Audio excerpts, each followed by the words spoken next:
The next saint I'd like to reflect on during this month of November is Saint Therese of Lisieux, or the Little Flower. Saint Therese is actually a more modern saint. She lived in the 20th century in southern France in the small town of Lisieux. And though the Little Flower spent her entire life in a cloistered Carmelite convent, her writings and her example have touched many. Saint Therese is known not only as a miracle worker, but also for her new understanding of theology, her little way. Saint Therese had a powerful, upsetting part in her life where she realized she wasn't sure what her place was, what God was calling her to do.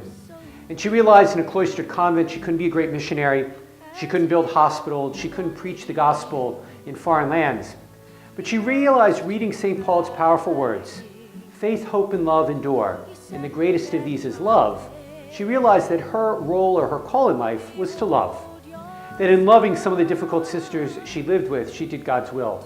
In her little way of love, as she called it, little acts of love and charity each and every day, she found her calling, she found her vocation for God. And St. Therese wrote these down in what's become her autobiography, Her Little Way.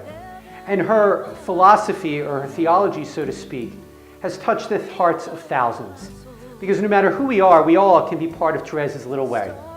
Every day there are countless opportunities for those little acts of love where we do God's will. Like Therese, we don't need to be a great missionary, we don't need to be a great bishop, we don't need to do big things in the eyes of the world, but those little everyday things that go unnoticed to most people, but that God sees, make a difference.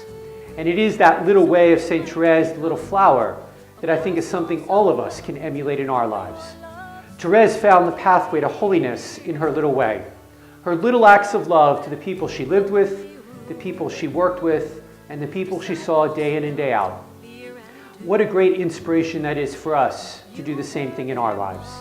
To do those little acts of love and compassion to the people we see, the people we live with, the people we interact with.